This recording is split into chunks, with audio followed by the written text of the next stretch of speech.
to Off the Shelf. I'm your host, Yvonne Wolf. Today, our special guest is freelance translator Scott Spires. Welcome, Scott. Thanks for having me on. And you are a freelance translator for Russian and German, and you have recently written a book called Abandon All Hope. Now, Abandon All Hope is Scott's first book and first novel. So why did you write this book?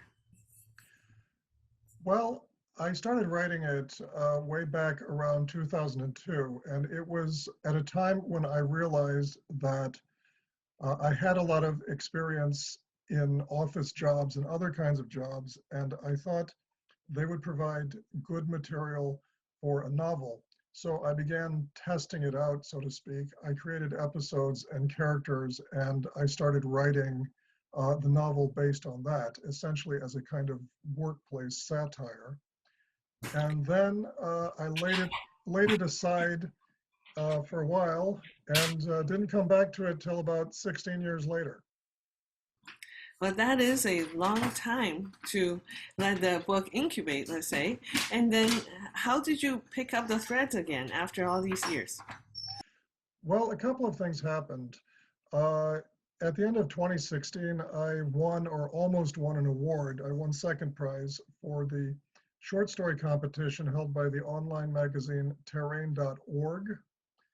And that convinced me that I should probably get back to writing. I was also writing a blog at the same time. I had started that in 2018. It was exercising my writing muscles again. And I looked at the material that I had created all those years previously, and I decided that it would be a shame not to finish the novel. So I started rewriting it in the summer of 2019 and had finished it early in 2020. Scott, I read that you grew up in exotic places around the world. Tell us a little bit about that experience and how that has made an impact on your life. Well, I'm kind of a nomad by nature. I was born in India because my father was stationed at the US Embassy there in New Delhi. We lived in Argentina when I was a kid, lived in various parts of the United States, studied and lived in Great Britain, lived in Prague, Czech Republic, and most recently I lived in Moscow for 7 years. But I've been here in Lake Bluff, Illinois since the end of 2012. Well, I can see how you become qualified as a translator. That amount of time will give you a realistic, real hearing of the language. Well, yeah, I got into legal translation actually when I was working for Baker McKenzie's Moscow office. I mean, I knew the language already, but learning the legal lingo and the correct way to translate those documents took a while. And then I went freelance when I moved back to the United States. Yeah, well, there's nothing easy about translations. I admire your ability to do that for legal documents. Now, how did you find your publisher? Now, you give an extensive presentation, I understand, at public libraries about this difficult process, but tell us a little bit about how you found your publisher. Yeah, it is a complicated process. And if you're an author who doesn't have an agent, as I was, essentially you are excluded from submitting to the major publishers because they will only look at manuscripts that are submitted to them by agents. So my only real choice was to submit to the small presses, which is generally presses that publish 10 or fewer books in a given year. Some of them are even micro presses, which might publish, say, 2 or 3 books a year. But I submitted to exclusively to these small presses. And I got various rejections, as one does in the writing game. But the great thing is the rejections were often very laudatory. They would say, essentially, hey, we liked your book, but unfortunately, we're not going to publish it, either because we're already full up for the year or for some other reason. And that was basically what kept me going. And then finally, in March of this year, Auctus Publishers, which is a small press based in the Philadelphia area, accepted it. Ah, that's fantastic news. So you weren't particularly aiming at publishing this year. It's just a matter of when the publisher picks up. Is that how it works? Well, yeah, that's pretty much always how it works, because unless you're already a well-known author with a high-powered agent, it's kind of a long road between completing that book and getting it accepted, and then after that, getting it published.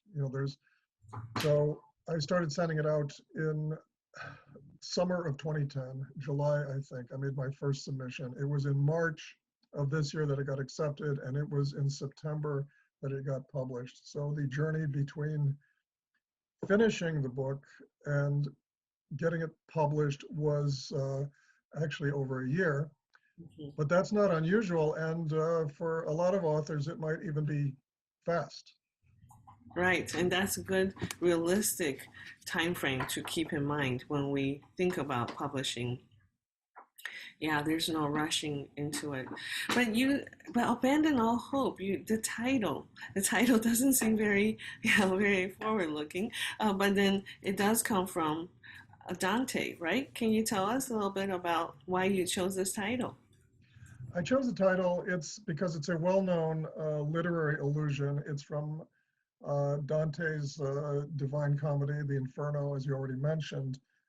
And it's the phrase that's written over the gates of hell: abandon all hope, you who enter here. And my protagonist actually posts the original Italian quote on his cubicle at work in a moment of frustration.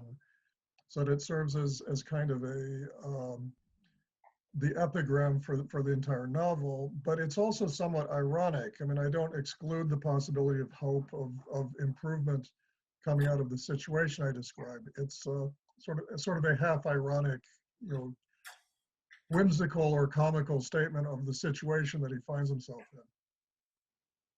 Yes. And did your publisher propose the book cover? Because I see this man looking down and does, or covering his face, or so.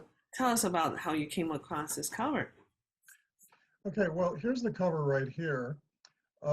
And one good thing is that the publisher, Auctus, allowed me to propose images for the cover art. And this photo was taken by a photographer who actually lives in Glenview. His name is Tom Rand. He specializes in urban photography. He's been going around Chicago for many years and other cities as well. And he's had a bunch of exhibits also. And he specializes in this kind of photography and provided me with several potential images, which I then sent to the publisher, and they selected this one. I think it was taken at Navy Pier. Ah, And we don't know who this guy is. It wasn't a posed photograph. no. Yeah. Okay. So, but I think it turned out very well.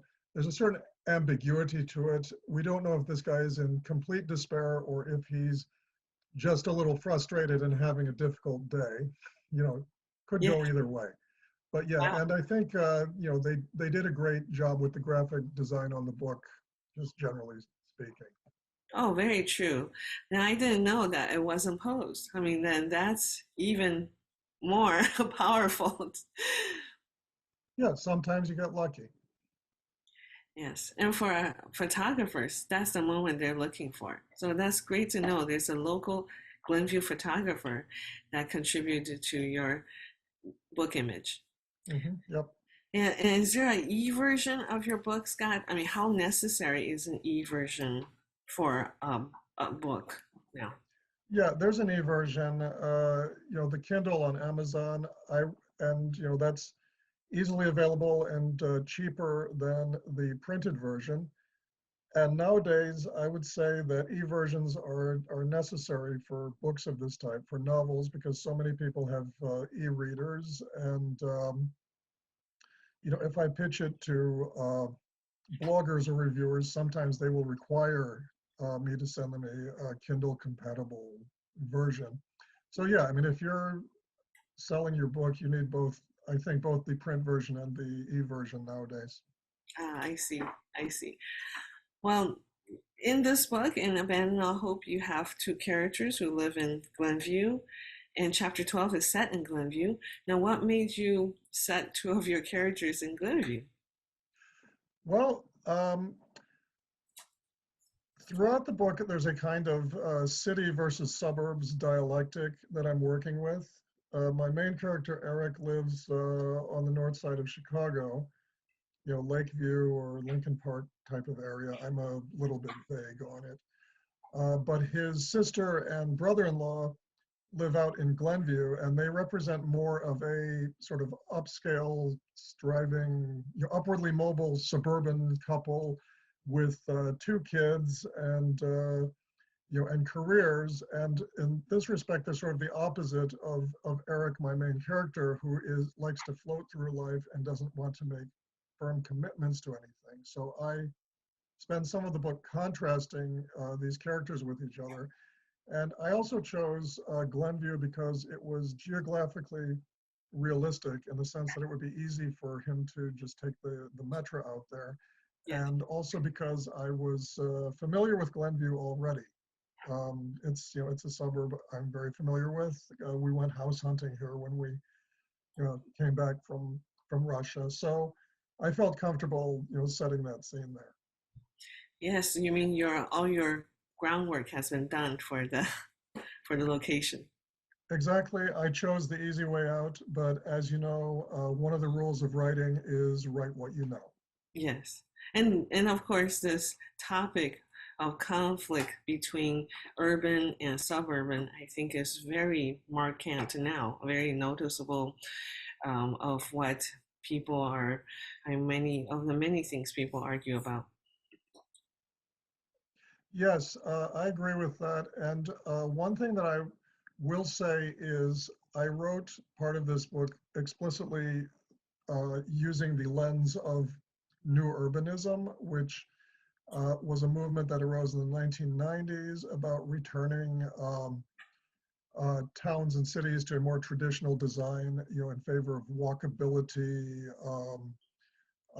stronger sense of community, less restrictive zoning laws and the like, and just the contrast between traditional, suburbs like Glenview, which are more like traditional towns, and the more exurban type of suburb, like where Eric actually works. He goes out to an exurb where he works in a massive gray building by a highway where there's no sidewalk, that kind of thing. I was also contrasting these sorts of suburban space with each other, the Oh, more yeah. traditional and the more modernistic, you could say. Yes, a sense of a community that you can actually build or walk into. It's very hard in a more urban environment. Yeah. Yes. Now, what does your book marketing tour look like now that we're somewhat quasi, COVID still? Do you have some plans, and what does that look like for you? Well, yes, I am, doing it, and events like what we're doing now, interviews are part of it. I've done several podcasts already.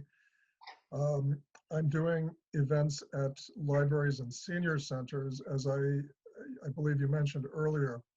Uh, I'm presenting the book also in the context of a presentation about how to navigate the world of publishing nowadays if you don't have an agent, because now I've got the experience with that. I can share my experience with others. Although we have hit sort of a roadblock because we wanted to do more events in bookstores and libraries, but a lot of them are just not having internal events right now due to COVID restrictions. Yes. Well, I think that in the course of our programming, in the about 10 years, the publishing scene has changed dramatically. I think before, very few people would publish in a smaller publisher or self-publish. Now I think there's a lot more writers who are exploring that method or right, that direction without feeling like, oh, is this less than publishing with a big publisher? So I think that has changed the publishing world very much. Yeah, you're absolutely right. It's sort of a paradox. It's harder to get published with one of the big publishers than it ever has been, but at the same time, more books are being published than ever before. And that's primarily because of two factors. One is that self-publishing platforms have become much more widespread and usable to authors. And there is, as I previously mentioned, this proliferation of small presses and niche publishers who are a lot more willing to take a look at your work. Oh yes. Well, that's good news for our authors out there who are perhaps intimidated by the whole aiming for a big publisher type of fight, the journey. So that's very encouraging. Thank you, Scott. Now you are on your way to get some blog reviews. Now, how do you do that? Tell us about that process. Well, the process of getting your book reviewed is also a hard slog, which is comparable to getting it published, though it's not quite as difficult as that, because once the book is out, you have to get it noticed. And I find that what I'm typically doing is I'm sending a version of the same query letter I wrote to publishers out to review sites. I see. I use this, originally I wrote the query letter describing the book and why publishers should be interested in it. Now I'm tweaking that a little and saying, hey, this book has been published, is available now, and you should want to review it for the following reasons. So I just started this process recently, and still waiting for hits really at this point. Oh, but that's just the beginning, right? I think Yeah. that's very much part of the journey of an author. Yeah, definitely. I mean, you've really got to be persistent and put yourself out. Again, if you don't have, an agent doing this for you, you've got to handle the self-marketing yourself. Yes. And the website you have for your book, do you allow readers to write back to you directly? Readers can, well, they could comment on the website, or they could just write to me at either of my email addresses, which which are both available on the website. That's And will that be just as useful as a blog review? Just other readers' responses, direct responses. Well, it's good. It's always good to get readers' responses. And I would just say, though, that what's almost as good as a blog review would be the reviews on sites like Amazon, in particular, and Barnes and Noble. And I like to hear feedback from readers, but that's largely a private thing. I see. So Yeah. when the book is out, you want people to react to it in public. Scott, do you have any other projects coming along? Or for all authors, you're always looking for a topic to write about, right? That is true, and it is true that right now I'm concentrating on marketing my book, so I don't have a project immediately in view to undertake, but I am kicking around ideas right now, and one of them is to do a book of 3 or 4 novellas, because I like the novella form, yet it's trapped in a kind of limbo between short stories and novels, so it's frequently not economically viable. But I think doing a book of them would be a fun thing to do. And I'm also thinking about doing a photo novel where I would write the text to a group of photographs, possibly to be provided by my Glenview photographer friend who I mentioned earlier, but we're not at the stage of actually Yes. doing anything. Well, coffee table books, right? Coffee table books like photography has been definitely an interest for many of our authors. Sometimes I hear about the exorbitant cost to publishing them. But that is something that maybe that could be done with a smaller publisher. It's a possibility, and the book wouldn't be a coffee table book, but it would be more like a story. I'm thinking of as writing one of those apocalyptic end of civilization stories and using the photos to illustrate it. So it'd be rather different from a coffee table book Yeah. about, architecture or whatever. Oh, Right now, it's just an idea. oh, those are great ideas. Thank you, Scott, for sharing that with us. Now, Scott, do you have a quote or a short advice for our writers out there? Well, I would just say, I guess I'm repeating myself, but it's worth saying. Two of the most important elements in getting a book published and just getting it out there in the world are persistence and luck. You have to keep sending out those submissions, keep sending out those query letters, talk to everyone you know who you think perhaps can help you. And there's a large element of luck to it, but that luck is often something that you help to create by yourself just through being persistent. So the momentum of persistence will pick up somehow, and the chances will be greater for your success. Exactly, yeah. Because if you're not putting yourself out there, people aren't going to notice you. And that's basically how you create the luck. You Yeah. have your book, your ideas, your proposals circulating among as many people as possible. And chances are that eventually one of them or some of them will take an interest in what you're promoting. Well, thank you, Scott, for joining us today. Thanks for having me on. It was fun.